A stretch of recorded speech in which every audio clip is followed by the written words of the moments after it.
NWA 517, do you want to report a UFO? Over. Negative. We don't want to report.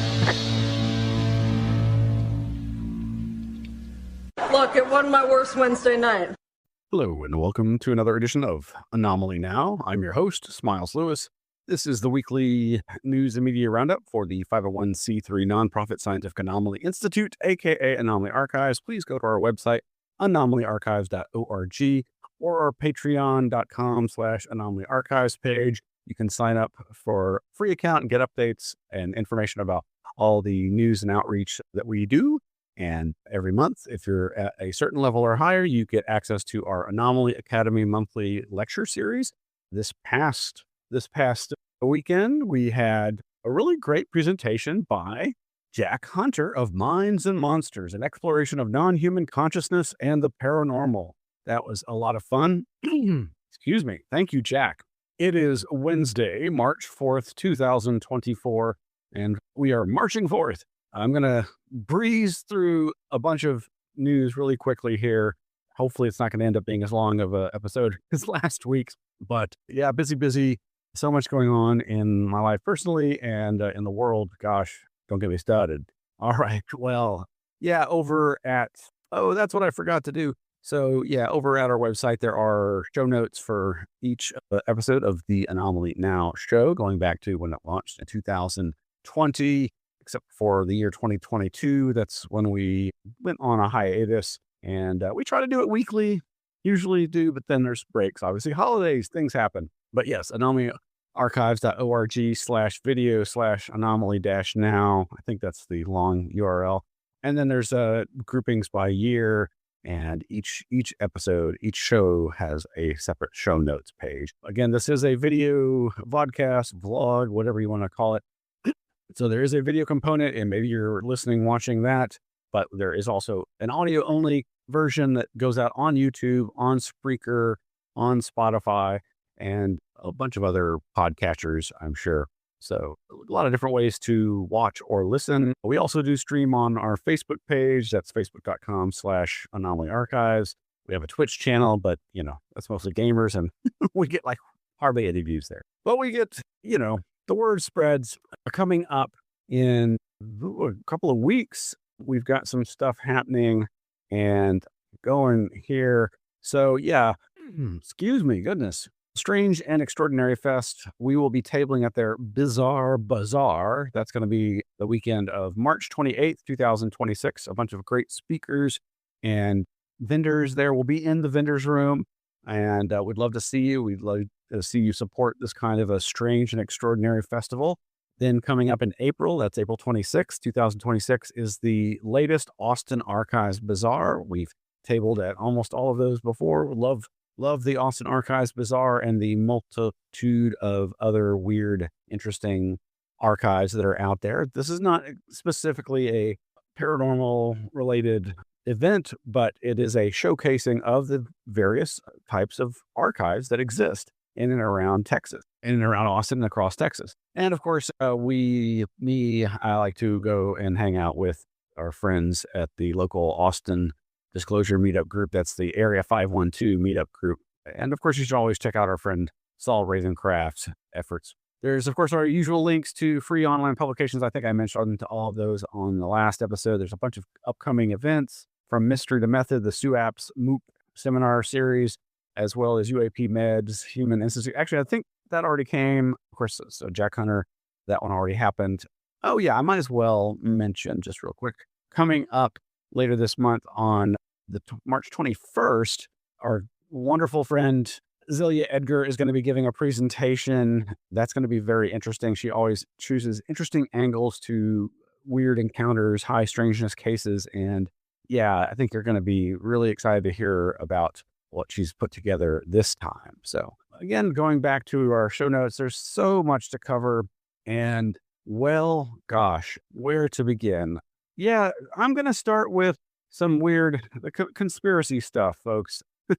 This is over at KSAT 12. That's KSAT News 12 in San Antonio. They've got a really brief report here about some odd things seen in the sky that have people unnerved there. Meanwhile, some people are on high alert after seeing a group of low-flying helicopters. The choppers, which apparently belong to the military, have been the talk of social media. Yeah, a lot of people raising a lot of questions about these. Katrina Weber tells us why the source of all that buzz in local neighborhoods may be far from home themselves. The images in San Antonio's skies have made a long-lasting impression on the ground. It was a little nerve-wracking. Daryl Melanson was taking out the trash Monday evening when he heard a thundering noise over his neighborhood near I-10 and De Zavala. And I could see them, 3 of them. An odd sight, military choppers information. Why would they have the helicopters here? Where are they flying? Why are they going so low? People across sites such as Reddit and Nextdoor have the same questions. They said, have you seen this? And what's going on? I mean, there's a major concern for it. She missed out on the overhead air show, but read about it online. I see a squadron of Chinooks with tandem rotor blades flying. Even to this Vietnam and Gulf War veteran, it's a strange sight. It makes me aware of them. I keep my eye on them because I think, well, why are they coming so low? The sightings have been far and wide all across the city, and not just in one day. People on the northeast side began posting on social media about choppers 2 days before the Monday night sightings on the northwest side. And Tuesday morning, people on the west side near Lackland began spotting them. According to the Texas Military Department, those helicopters are far from home, out of Fort Campbell in Kentucky. But so far, their mission here is unclear. We're being attacked, or it could be that we're going to have something, more than practice. Election day, Iran, the craziness of, just everything. In the meantime, it has speculation flying high. Katrina Weber, KSAT 12 News. Yeah, so I find that a little disturbing. But, again, there's a lot of military bases in San Antonio. It is a military town. It is not really that unusual to see military helicopters over central Texas flying from base to base, city to city. Though I must admit, I've never seen 8 Chinooks. These are the massive double rotor type of helicopter that are usually for cargo and troop transport, and which, of course, feature prominently in the famous Texas case of the Cash Landrum UFO case, where the diamond with flames coming out of it is floating over a rural road near the Houston area, and Betty Cash Landrum and their grandson Cody all witnessed this object, and it was surrounded by allegedly somewhere like 12 to 20, like I think it's as high as 20 Chinook double rotor style helicopters, which it was on New Year's or Christmas Eve. So anyway, yeah, I've never seen 8 fly, and they're saying that these have been seen all around the city. But again, not that unusual. But again, the Army saying that they're from Kentucky, very worrisome. Who knows? Just be aware, folks. Meanwhile, in Epstein conspiracy news, we alluded to in our last show how so many people in the anomalous community scene, UFOs and paranormal and alternative health and alternative media, their names are turning up in the Epstein files. And of course, that doesn't necessarily imply criminality on their part, though in some cases where they seem to have reached out to people who reached out to Epstein after he had already been convicted in 2008, it seems a bit untoward, to be kind, to put it mildly. Obviously everybody's got their own opinion about this, but I was surprised to see Jeffrey Mishlove over at his New Thinking Aloud YouTube channel doing this video that's about 25 minutes long of him kind of talking very frankly about this whole issue, and in his usual jolly happy way. And as he says, he wants to be friends with everybody, even people he disagrees with. And while there's definitely things about this video that I agree with and I'm glad to hear him say, there's plenty of stuff there I'm like thinking this is not going to sit well with some people, and I understand why. He even goes so far as to talk about this particular UFO researcher who's kind of come into prominence, but who many have identified as having very strong fascist leanings. And Jeffrey Mishlove literally says that he, in one of his interviews with them, he has espoused fascist beliefs that, of course, Jeffrey completely disagrees with. And this gets into some political areas of disagreement between them, but he reasserts how he likes this man despite that. So very interesting. Not a mea culpa, not it. Basically, it's him saying so many of the people he's interviewed over the years are appearing in the Jeffrey Epstein files, and how there seems to be, as he says, a witch hunt against people for that. And yeah, again, worth a watch. You might want to check it out. I'm not going to play any of that here, but you can go check that out. Now, another weird one, haven't really had the chance to digest, but over at aljazeera.com, I know this is not considered a good news source by some, but I've seen plenty of good reporting there in years past. This headline: files reveal Epstein was offered chance to buy U.S. Pentagon FBI buildings. What? Subheading: new files show Epstein, who had close ties to Israel, was offered sensitive U.S. government real estate deals. Okay, seems very odd. The first two paragraphs say, emails released in the United States Department of Justice files show that the late convicted pedophile Jeffrey Epstein was offered the chance to buy into a sprawling building tied to the Department of Defense in 2016. According to United Kingdom broadcaster ITV News, the 84,710 square meter, that's over 101,000 square yards, spelling error complex located roughly 1.6 or about a mile from the Pentagon in Arlington, Virginia, was described in an investor deck as a, quote, mission critical site and, quote, the only property in Arlington, Virginia, other than the Pentagon itself, with the ability to meet the space and infrastructure needs of the DoD. The proposed purchase price was about $116 million. The structure of the deal would have made Epstein a co-owner and effectively a landlord to the U.S. government. There is no evidence that the transaction went ahead, but the prospect of a convicted sex offender acquiring a stake in property serving the Pentagon raises serious security questions, to say the least. Yeah, just thought that's kind of anomalous. I just thought we'd let y'all be aware of that. Meanwhile, not Epstein related, but there's a YouTube channel that is very political, and I find their reporting very good. And it is a channel called More Perfect Union, which obviously has a certain meaning. More Perfect Union, MPU, is an Emmy award-winning advocacy journalism nonprofit built on a simple mission, quote, building power for the working class, unquote. We're holding the ultra-rich and powerful corporations accountable and empowering the working class to take back power. Now, this is a site that I would say I've never seen anything that I would describe as conspiracy theory or conspiracy-oriented, other than the fact that, businesses, corporations, and the people who run them commit crimes. This is just part of humanity's history. It's not really an anomaly, or is it? I'm not sure. But I was surprised to see this video. It's a 17-minute video called, and now where is it? Where's the title? We uncovered the most infamous secret society, and the truth is shocking. And what's it about? I was not expecting. Behind this door, through this gate, and under these trees, the drone wasn't able to fly where we wanted it to go. It keeps dropping signal. There is a real and actual secret society, a group of the most powerful, wealthy men in the world, going back over a century. The Bohemian Club is an invite-only, men-only social club in San Francisco that's long been the center of conspiracy theory. Have you been there for the ceremony with the cremation of care? I don't think that's something I need to talk to you about. Especially surrounding their yearly encampments at Bohemian Grove. Allegedly meant for the ultra-powerful to just relax and bro out. SEAL Team 6 came. The lakeside talks. That's key. This is where they would keep all of the sex workers during the Grove. Presidents, CEOs, bankers, lobbyists, Supreme Court justices, CIA directors, and those are just the people who've been disclosed already. The full membership is meant to be completely private. But investigative reporter Daniel Boguslaw reached out to More Perfect Union with something wild. This is every member of Bohemian Club, and this is everyone who attended the 2023 summer encampment.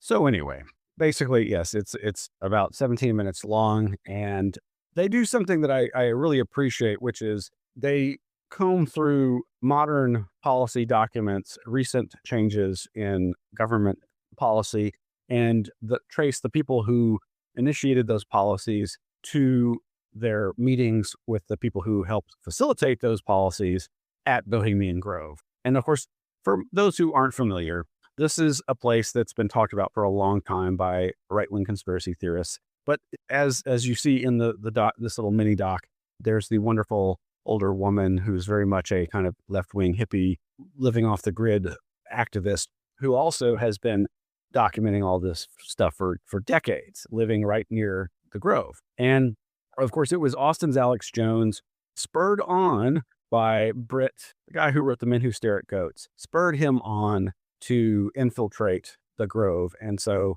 he and Alex Jones and Mike Hansen, his cameraman back in the day from here when in their Austin Access television days, infiltrated the Grove and videotaped, I believe for the first time, this infamous cremation of care mock human sacrifice, which some people have long speculated or feared was not a mock sacrifice, but was a real sacrifice disguised or claimed to be a mock sacrifice to a 40-foot stone owl statue that Alex, this is where Alex seems to have introduced to the conspiracy world the idea that Moloch, a biblical, usually bull-shaped statue god that was from the Bible that people sacrifice their children to, was also being portrayed as an owl. That the statue at Bohemian Grove is, he says, proof that Moloch is sometimes depicted as an owl, and owls figure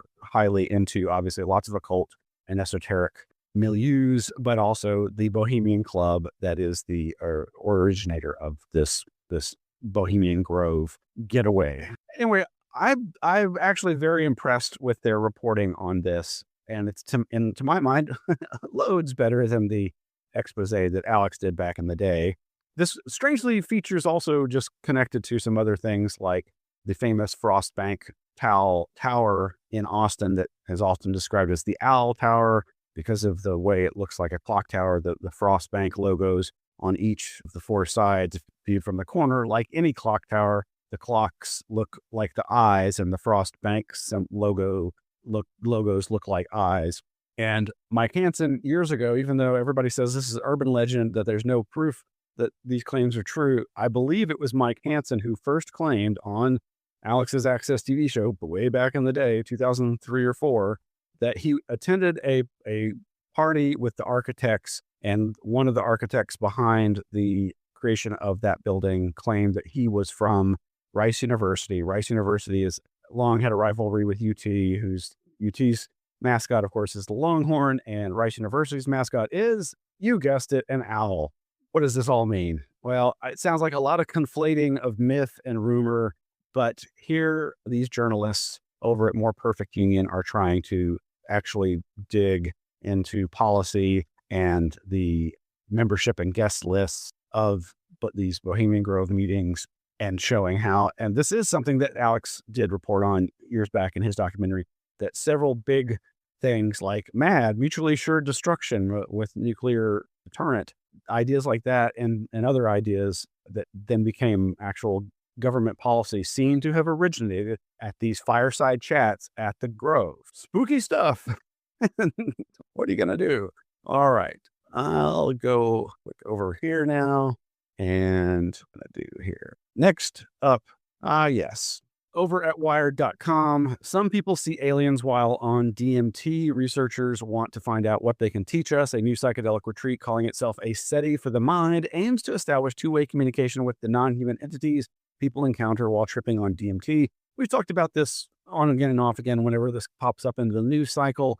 Of course, Terrence McKenna, legendary psychonaut and psychedelics advocate and weird reality theorist, was the one who really popularized the idea of aliens being something that we can encounter in the DMT and psychedelic mushroom states, but particularly DMT. And he wasn't the only one to take notice of this. Legendary consciousness researcher Strassman, forgetting his first name, Doctor, his first name is Doctor.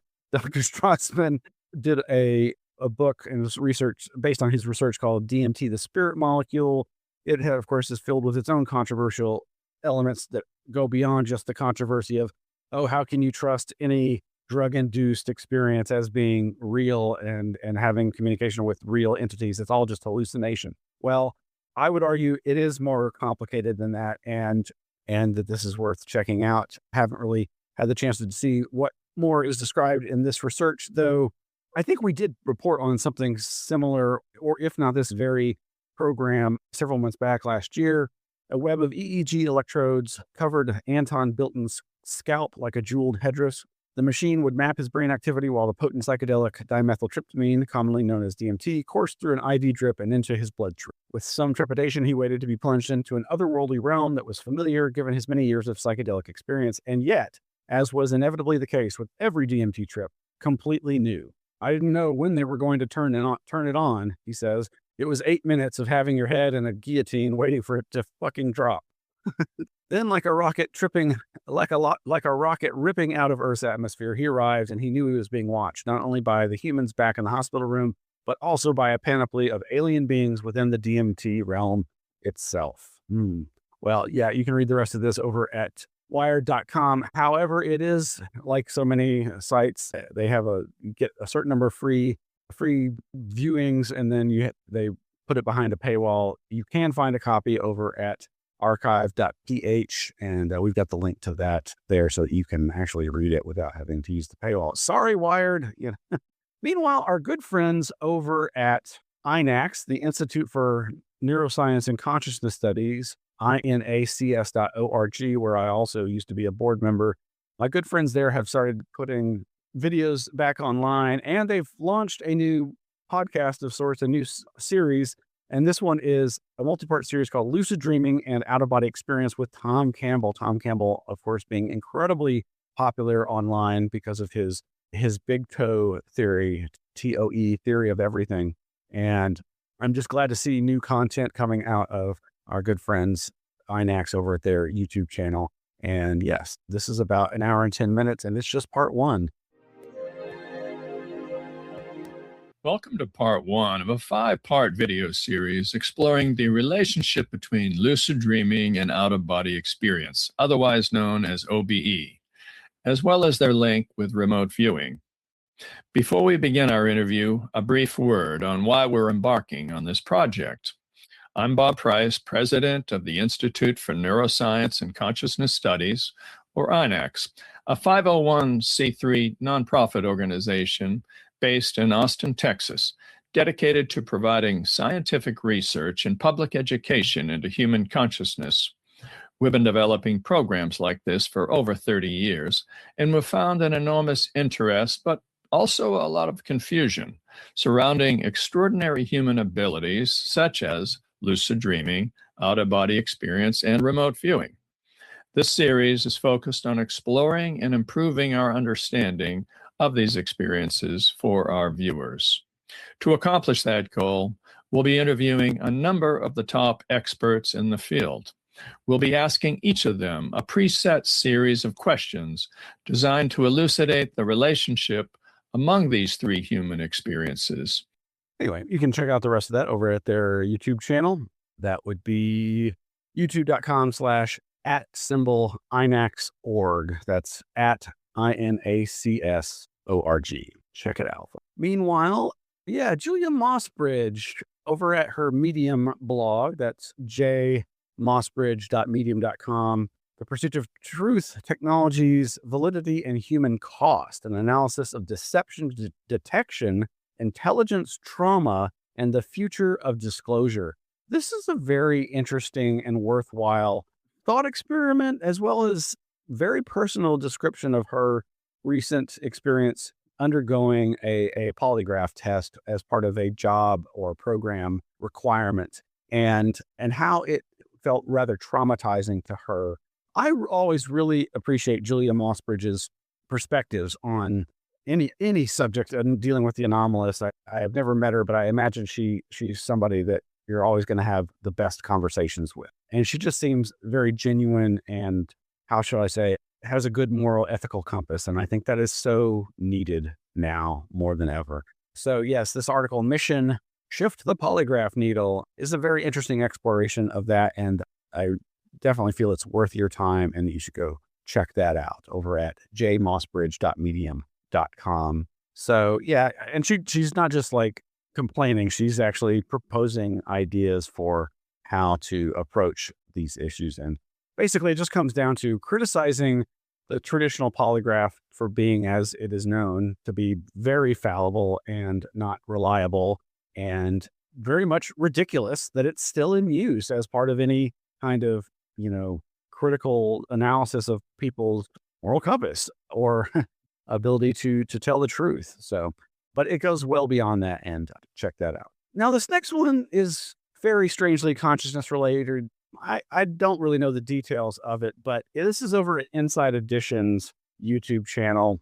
3 students die after being hypnotized by principal docuseries. Now, I think I put this in the links to last week's show, but I don't know that I played it or even mentioned it. But this is a case that I had not heard about that apparently occurred back in 2000, started in 2010, but I don't know how much news coverage it ever got, perhaps beyond this local situation. But a school principal apparently was in the habit of hypnotizing students for various reasons. And 3 of those students, after being hypnotized by him, died within a year or 2 or maybe 3 in ways that were considered very suspect. I'm not going to make any speculations here. Let's play just a little of this. And I recognize Inside Edition is obviously a very sensationalistic news outlet, so to speak, tabloid outlet. And this is rather sensationalistic, but I want people to think about it because of the use of hypnosis and how prominent the use of hypnosis has been in the study of anomalous events, particularly UFO close encounters, particularly alien abduction. And I do think if you research things like the CIA's MK Ultra program and its many sub-programs and the wild claims associated with it, you can find kernels of truth and information that I think really should cause concern. And this is just an example of that. Did being hypnotized lead to their deaths? That's the question about 3 high school students who died within weeks of each other after allegedly being hypnotized by their principal. Allison Hall has the details. These 3 teens from the same high school died within weeks of each other, and they had all undergone hypnosis by their school principal. Now the baffling story is the subject of a new investigation discovery documentary, The Curious Case of the Principal Who Hypnotized His School. How dare he? Principal George Kenny hypnotized 16-year-old Marcus Freeman to improve his football performance.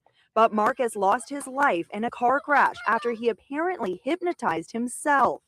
His girlfriend, Carly O'Boyle, was in the car and survived the 2011 accident. Can you talk about the day of the crash? What happened? I look over. Oh, this is a nightmare image in my head, mind you. And his arms are straight and his head is just back like that. Like he's out of it.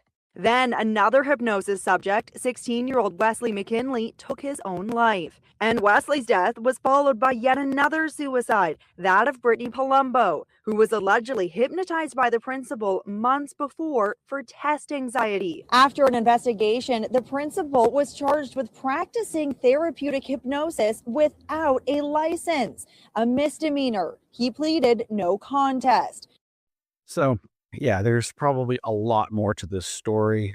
I feel so terrible for the family and the community who have suffered these losses at the hands of this individual and their reckless use of a little understood technique. Yeah, much in the same way that, 18 and under youth, children, non-adults can't always be considered to make the best decisions when certain risk factors are at play. Then again, I don't know if this was done without the parents' consent, but gosh, it's quite concerning. Moving right along, several other videos here.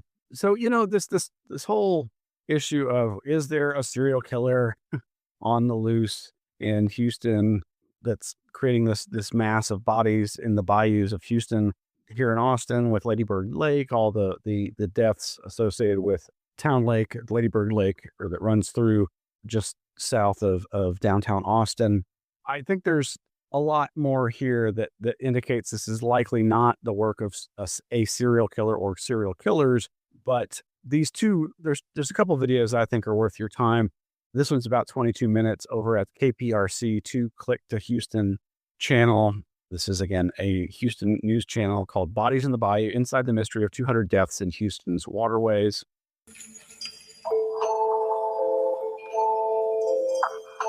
Not only is the public obsessed that this potentially could be a serial killer, from my perspective, it almost appears like they want there to be a serial killer.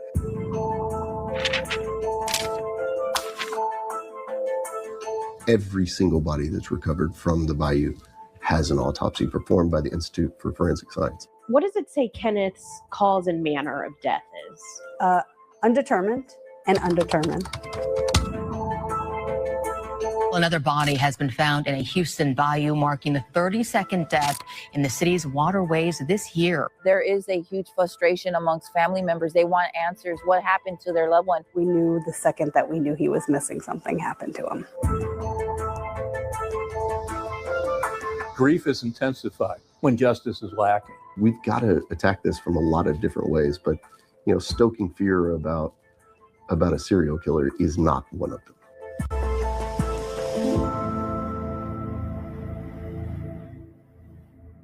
So, yeah, interesting. And I'm hearing more and more how I think there can be some better analysis of this data and a comparison with other situations. And one of the things I've seen in Houston is they keep reporting how, there's also a lot of cars in these bayous. And of course, cars being dumped in rivers and lakes and such is a way that people often get rid of evidence of crimes. Sometimes there are bodies in those vehicles. And so in some cases, the thought is that perhaps these are bodies that have been hidden for some time inside of these vehicles that are submerged. And so this caught my attention from about a week ago. NBC Chicago's channel, hundreds of anomalies, quote unquote, that look like sunken cars lurk in Cook County waterways. And just as I've seen reporting about these cars being found in Houston waterways in the bayous, here too is this reporting about that. The BC5 investigates missing in Chicago cases that have gone unsolved. It's what the National Institute of Justice calls a silent mass disaster. In Illinois alone, there are nearly 500 open cases. Now the Cook County Sheriff's Office says it has a new tool for detectives. NBC5's Rose Schmidt takes us to the waterways. Lurking beneath the surface of these cold, muddy waters lies a graveyard of unknowns. They're all a mystery, is why they're there.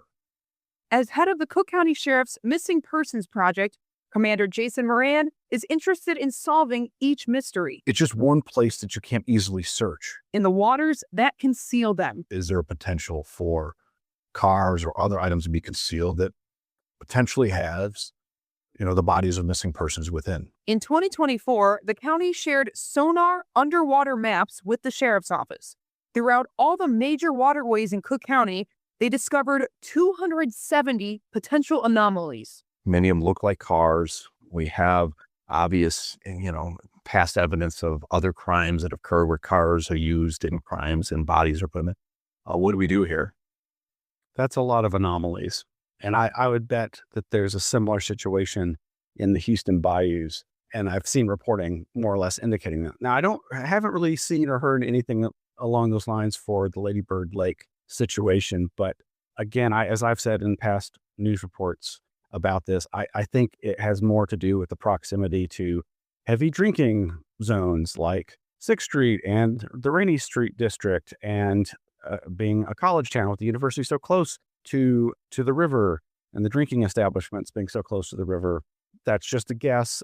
I have a feeling I may be hearing from a researcher soon with more information about this, but I can't really speak to that. But I did just hear something today that makes me think that that's a possibility. All right. Well, there's so much news that I'm not going to get to, but I wanted to briefly touch on in our UFO UAP news section. There's a couple different articles from Kevin Randall's blog. Did the balloon debris ever reach Wright-Patterson Air Force Base? As well as why Jesse Marcel dropped out of the investigation into the Roswell crash. There's this article from thespacereview.com called All's Well, That's Roswell. And it's more of a dismissive, making the tinfoil hat references and not questioning the official story, official disinformation stories, as I would put it. Meanwhile, there's more Sol Foundation conference videos being released, including Jacques Vallée's, yay, a forgotten UAP event and its ramifications for the science of the phenomenon with Jacques Vallée. Can't wait to watch that. Very excited that they keep putting out videos from that. Of course, with this whole brouhaha over Obama and then Trump talking about disclosure and whether or not they're aliens and to release the UFO files, which of course is already part of the GOP's transparency group that, has been putting out the JFK files, the RFK, MLK assassination files, and was supposed to cover COVID, 9/11, and UFOs, and yada, yada, yada. Well, we've got headlines like Hegseth doubles down on Trump's UAP disclosure promise as Arrow's caseload exceeds 2,000. That's over at defensescoop.com. The Black Vault, John Greenwald Jr. reports, despite Trump's call to release UAP files, Navy denies appeal for 78 classified UAP photographs. And there's some other weird things happening. Well, to the same news headlines, Secretary of War, quote, "We've got our people working on it right now." That over at sentinel-news.org, referring to, again, Pete Hegseth speaking to the president's call to declassify the alien files. Yeah, we'll see if anything pans out with that. But then again, there are these rumors that president has a speech prepared for a UFO or disclosure-related speech prepared for July. Some say July 8th. Not holding my breath. And even if it does happen, as several people have said, half the country will believe it and half the country won't. Meanwhile, there's some very disturbing news. There's this missing woman that's captivated the country, but there's also now a missing man from the military who's central to the post-2017 UFO disclosure movement in so much as his connection to Tom DeLonge, who, of course, initiated all of that and was revealed in the WikiLeaks. And that is this article over at Newsweek.com. Who is William Neil McCasland, ex-U.S. general linked to UFO research, missing? That's right. Newsweek and other outlets are reporting how this William McCasland is missing in New Mexico. Authorities in New Mexico are asking for the public's help in locating retired Major General William Neil McCasland, a longtime leader at Kirtland Air Force Base and former commander of the Phillips Research Site and Air Force Research Laboratory. There's concern and statements to the effect that he may have some kind of dementia. And, he's obviously been a significant person in the military and the technology areas. But as Newsweek reports here, McCasland's WikiLeaks connection, McCasland's name appeared in the 2016 WikiLeaks release of emails from John Podesta, Hillary Clinton's campaign chairman, and a series of communications between Podesta and Blink-182 guitarist and prominent UFO researcher Tom DeLonge. DeLonge described McCasland as a key advisor on several UFO-related projects. DeLonge told Podesta that he had been, quote, working with McCasland for months and that the retired general was already offering him advice on how to move forward with his UFO disclosure initiative. So given the current situation with these current and past presidents talking about aliens and the talk of disclosure being possibly imminent, this man's sudden disappearance seems very strange. And yeah, meanwhile, Pavel over at Psychoactivo YouTube channel has a video called "Conflicting Data on General McCasland Raises Major Concerns in the UFO Community."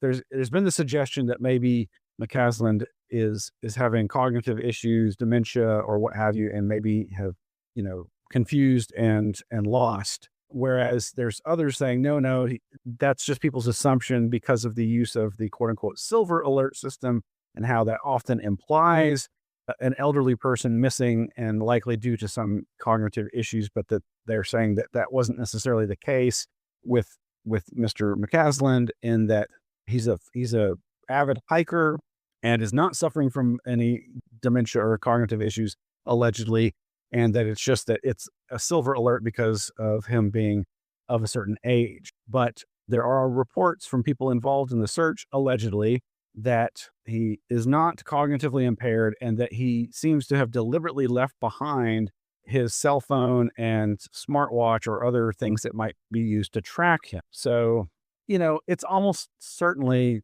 a simple explanation of he's a hiker and he's had an accident, and hopefully he's okay. But yes, given his connection to the modern UFO UAP post 2017 disclosure scene, or even though I don't think he's been particularly active in it, but he was clearly part of the lead up to it through Tom DeLonge and communications with Podesta and so forth. But we'll have to keep an eye on that. Meanwhile, a good friend sent me this link, the Pentagon's UFO PSYOP. It's from a Substack called Garber Files. That's GARBERFILES.substack.com, the Pentagon's UFO PSYOP.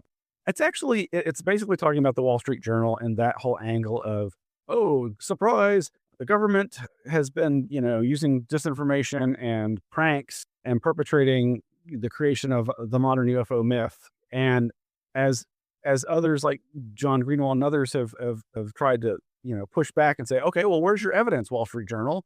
This article actually does a really good job of exploring this idea. And I think that's a good thing.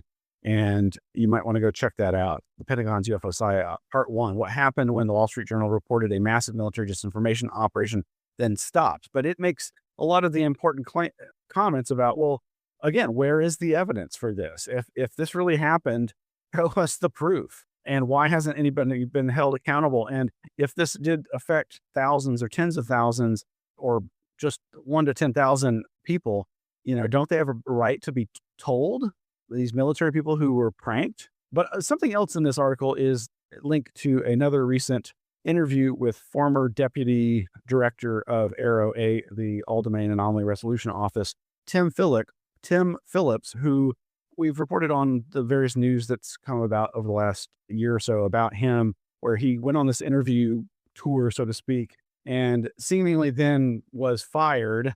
But that apparently was not true. He was not fired. He was already retiring, and he states that that's a misrepresentation of what actually happened.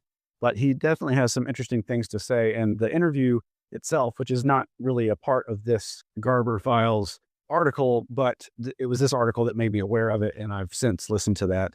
So you'll want to follow the links there and check that out. I think it's worth your time as well.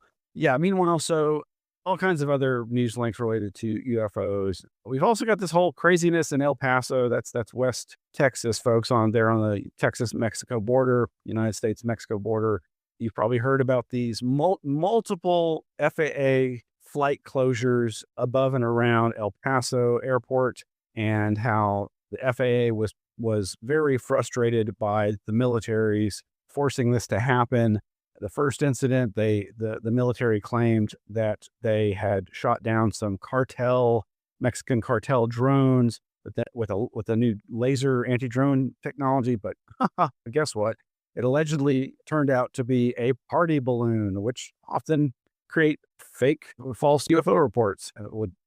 UFOs that turn out to later be IFOs, identifiable flying objects, or floating, as the case may be. And then this happened again more recently. And the headline, U.S. military used lasers to take down border protection drone, lawmakers say. This is over by the Associated Press, apnews.com. And my gosh, it's really starting to look like a lot of ineptitude, folks. And I'm sure this is very concerning for people in the military worried about the defending of our country's borders from drone incursions, whether they be from drug cartels or foreign adversaries or even the general public. But my gosh, this is a bit much when it's happened twice now over a very, you may not think of El Paso as being a particularly busy city, but these closures interfere with important flights, like life-saving flights from helicopters transporting patients to hospitals, or organs for organ transplants and that sort of thing. I mean, there's all kinds of negative repercussions of it. Meanwhile, in our paranormal and parapsychology section, we've got a number of articles, psychics, ghosts, auras in the UCLA research lab that studied it all. That is over at whyy.org.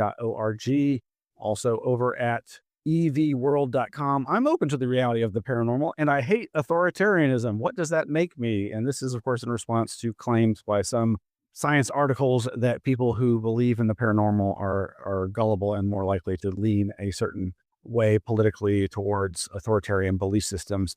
Not really sure that's valid research, but it's causing curious discussions, I'm sure. Meanwhile, this one reported over at coasttocoastam.com. Inexplicable stone showers force renters to abandon residents in Zimbabwe.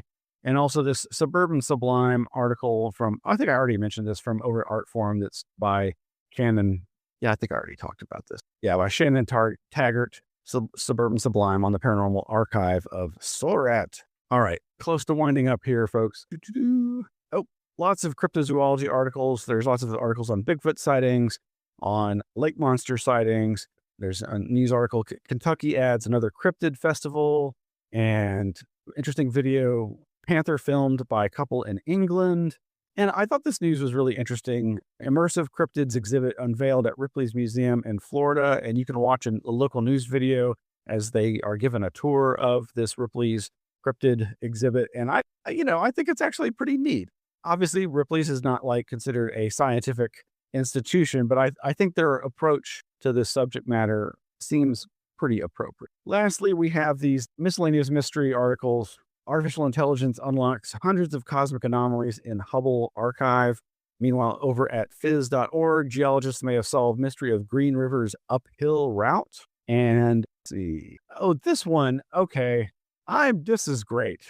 I made a famous commercial and somehow never knew. Full story. This is a sort of pseudo Mandela effect video situation that I'm fascinated by this situation. There's this 16-minute video by this young man that goes by the name, his channel name is Aspiring Alchemist. And he posted this 2 weeks ago. And it basically amounts to 12 years ago, he made a video commercial that was to promote Doritos. And it was part of a Doritos Super Bowl contest. They were asking people to create Doritos commercials and submit them to Doritos for a contest, and the winner would win a bunch of money, and the video would be played during the Super Bowl. Well, this gentleman created such a video, and yeah, let's just watch a little bit of the beginning of this, if I can get this to play. Come on. This is insane. There's a crazy global phenomenon going on right now that I'm at the center of, and it's for sure the weirdest thing I've ever experienced in my life. But right now, a big portion of the general public are convinced that I created a famous classic Super Bowl commercial for Doritos. Please, if anybody has any record or archive or artifact of this thing airing somewhere, hit me up. I did create that commercial, but it wasn't seen by anybody. It never got any recognition. It wasn't even an official commercial for them. And it's still unfolding, but it's very interesting. So either A, it's some sort of weird, trippy mass psychosis, like Mandela effect type thing, or maybe parallel realities, or if that's what's really happening, or B, what our logical mind would say, Doritos has been ripping me off for many years and I just somehow never knew, and I'm like one of the few people that just had no idea. I don't know what's happening. It's still unfolding, but nobody can even find a record of this thing so far anywhere online except for my original upload. This was 12 years ago, by the way, on YouTube, which has like no engagement. I'm sure after this video, we'll probably start getting a little bit more because people are going to be returning to it. So, okay, let's tell the story from the beginning. So yeah, he tells the story. He goes into quite a bit of detail. There is a short version of this, but yeah, so there was this crash the Super Bowl, win $1 million US. I guess that was the first place thing. He creates the video, and I swear to God, the moment I watched this, I instantly felt like, oh, I've seen this before. And that's the reaction by so many people swear that they've seen this video, people from all around the world. And it's just like I talked about before with the Mandela effect. One of the things that really intrigues me about the Mandela effect is how so many of the situations involve brands or branding or product brands and their logos. That in and of itself, I find really fascinating. Here's a little bit of that video, I think. So I posted it. I showed the ad. Actually, let me show it to you right now. Here's the commercial.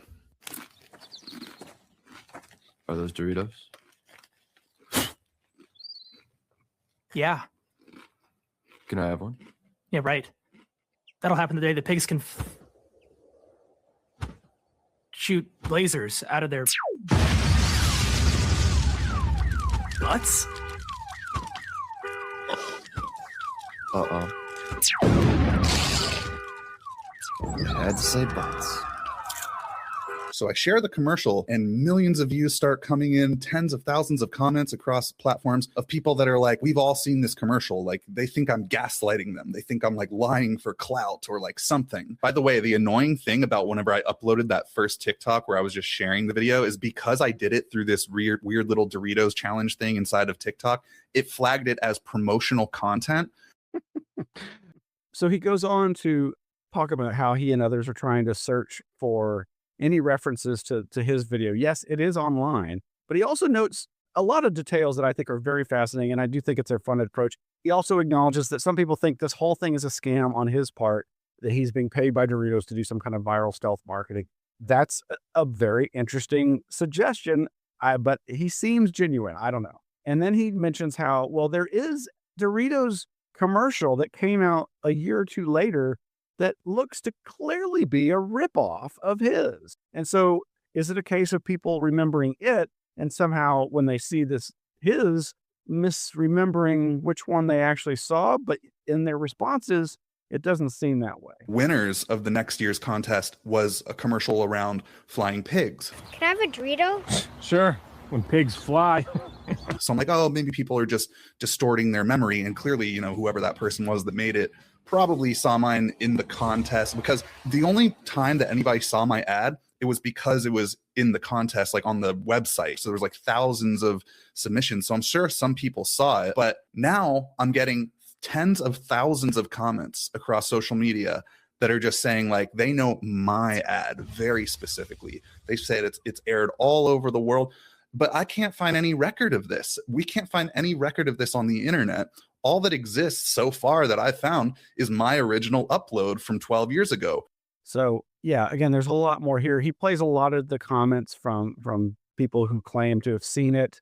It's really interesting. Now, granted, again, considering how much of social media users are in fact AI bots, you know, maybe this is all just fake. I'm not assigning blame to him. Maybe these are just not really people. They're just AI bots or something. But this is perhaps a very interesting, different situation than the classic Mandela effect, especially since there's clearly some other differences here. Like he can document apparently that he did put this out 12 years ago.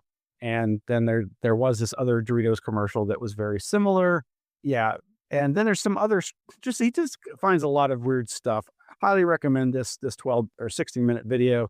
He's really asking for help. So check it out. I think that's all worth your time. Okay. I'm going to call it, but yeah, check out our website, anomalyarchives.org, or patreon.com/anomalyarchives. Keep an eye out for our upcoming Anomaly Academy lecture for this month. That's going to be March 21st, featuring Zelia Edgar talking about, well, you'll see. It's very interesting stuff. Her focus on interesting anomalous encounters. Well, that's going to do it for us today, folks. Keep your eyes on the skies and on the waters and in your mind, because just never know what kind of weirdness is going to happen. Cheers.